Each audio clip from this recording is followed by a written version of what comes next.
Hi guys, good morning. So today is Tuesday morning and it's 6:30 a.m. right now. And of course, still with me, Tudok. So today yung competition ng aking asawa. So ang kalaban niya is Hungary. So inistok ko na yung kalaban niya. Mukhang malakas din kasi 8-time World Cup champion. So si Sergio talaga, yung asawa ko, ang pinagalingan niya is Wushu Sanda. And then nag-shift siya papuntang boxing. And then, nag-Vovinam siya. And right now, nasa kickboxing naman siya. So, bago lang siya sa larangan ng kickboxing. Pero we pray and hope na makasungkit siya ng gold dito sa World Games sa China. So, isama nyo sa prayers nyo.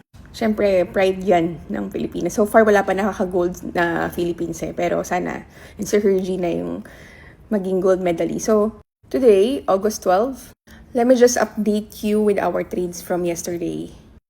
So, ito yung sinend ko na market outlook. Ayan. There were tariff shocks last Wednesday. And ayan, mga extra taxes yan na in-impose for gold imports, computer chips, and other goods. So, na-share ko naman sa inyo yung ito kahapon, diba? So, there's a report na US economy is slowing down. However, what happened yesterday was actually unexpected. Why? Because the price has dropped massively. And interestingly, ayan, binasag niya pa yung ating MA200, which shows us a downward trend. So, in spite the US dollar is slowing down, nagkakaroon pa rin yung massive drop sa gold. So, right now, we have to rely on the technical analysis. And yesterday, ito yung mga binato nating signals. So, ito yung binato nating signal from yesterday. Nagpa-sell tayo sa gold and nag-sell tayo at 3363 to 3365 zone. And ang last TP natin is 3352. So far, ayan, all TP smashed naman tayo. Naka 100 pips secured tayo dyan. 100 plus pips. And then, come afternoon, ayan, nagpasell ulit tayo ng mga around 9 p.m. which is nung time na mag-New Year session. And ayan, we were able to generate again 50 pips. So ayan, umulan na naman syempre ng mga profit ang ating mga trading community. Ayan, nakasabay ako kanina umaga sa inyo. Kaso kanina 9 a.m. nasa work na ako. Try sumabay ulit kaso hindi pala pumasok yung entry ko. Tagal ko siguro entry at di ko na nabantayan. Anyway, happy at may profit pa din today. So grateful sa inyo. Tapos ito another, naka $1,093 siya guys. Diba? Sabi niya, hindi ko pa alam paano magpapasalamat sa'yo. Nagpagbibigay ng pagkakataon na matuto sa trading sa mga katulad kong baguhan pa lang sa trading. Sobrang laking tulong po ng community niyo para sa amin. Kaya nagpapasalamat po ako na maraming sa inyo. And then ito, hello Coach Lady, share ko lang po, pagkakamali ko hindi na ako nadala. Pero maasa ako na sana maalis sa akin tong sakit na FOMO. FOMO is fear of missing out. At yun nagmamagaling na kahit walang signal, galing po sa inyo gumagawa ko na sa akin. Kaya ang resulta, SL, mabuti na lang po at dahil sa signal nyo, naka TP1 to TP6, naka-profit today. Tomorrow is another day. Salamat, Coach Lady. Then ito, thank you so much, LTA, Lady Danily, my first withdrawal, still learning to control my fear to trade, but the mindset closing, the profitable trade early based to my emotion, still a profit. So, ayan, nakapag-withdraw siya ng $1,016. Ayan, nag-profit siya ng $1,228. Grabe. Ayan, thank you Coach Lady sa extra confluence to my entry. So, napakaraming messages pa yan ako na-receive. Sobrang natutuwa ako na nakakatulong ako sa inyo. And somehow nakakatulong yung mga analysis natin. So, what is the reason bakit tayo nagpa-sell dito? So, nung pag-break niya itong ating MA200, itong MA200, this is very solid support, okay? So, pag ito binasag, there's a high tendency na magtutuloy-tuloy na yung pabagsak. So, ngayon, nung binasag niya to, ayan, pagbasag niya dito, nagpa-sell tayo, which generated as 100 pips. And then, I'm just waiting na magkaroon ng retest ulit dito sa MA200, which I believe na ito can be considered na. And then, nagpasal ulit tayo, which gave us another 50 pips. Ang pinaka naging confluence natin dito was our MA200. This is the average of 200 candlesticks. This one, ayan. Pwede yan iset dito sa trading view, EMA, ayan. And then, set nyo na lang to 200 points. So, the question is, hanggang saan kaya babagsak ito? Diba? So, pwede tayong mag-drawing actually na Fibonacci retracement if we are expecting na aakyat pa to.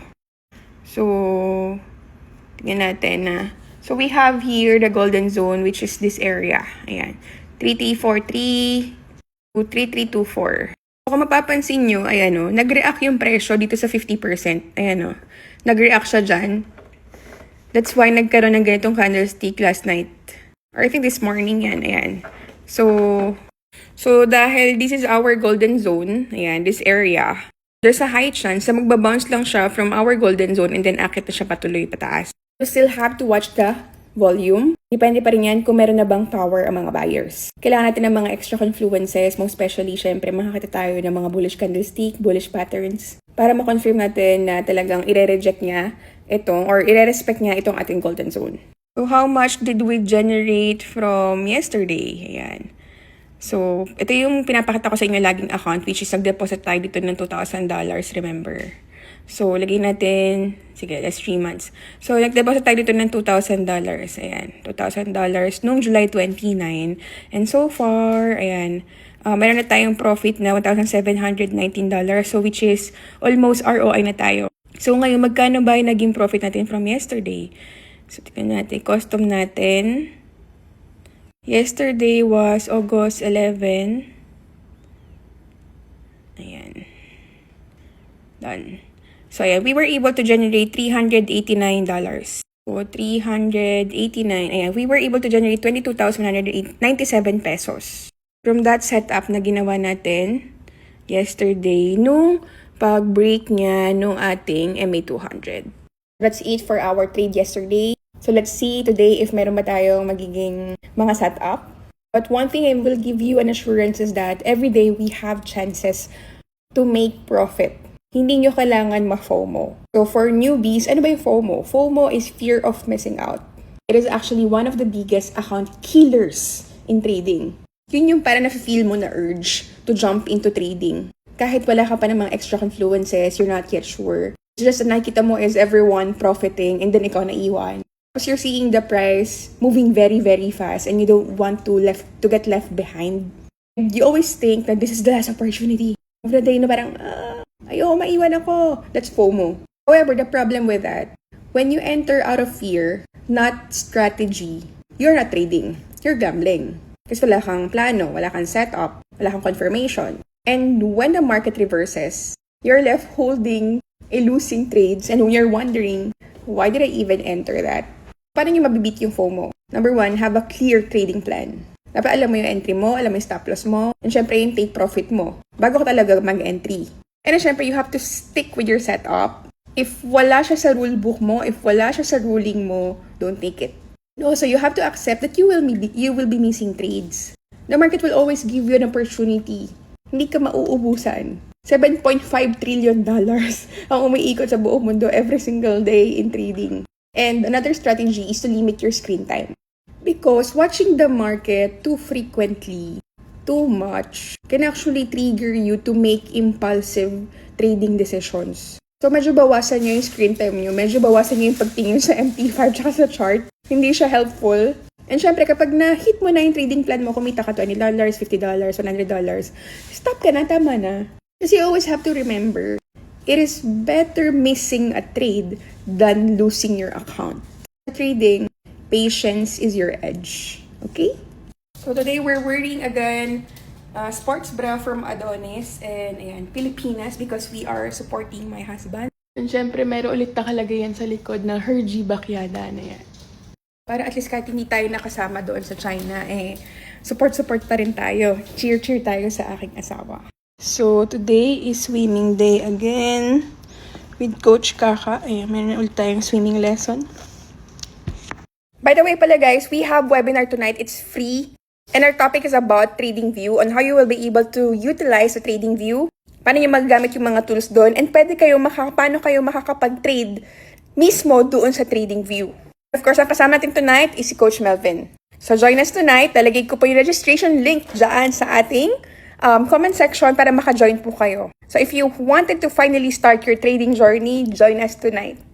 See ya everyone! So yun guys, swimming muna tayo for today's exercise with Kaka. Kunin ko lang sa guys. Guys, napakaganda ng view dito. Ayan. And then ito yung lap pool nila. This is 25 lap pool. Tapos na kami mag-swimming. Ayan guys, Hergy Backyada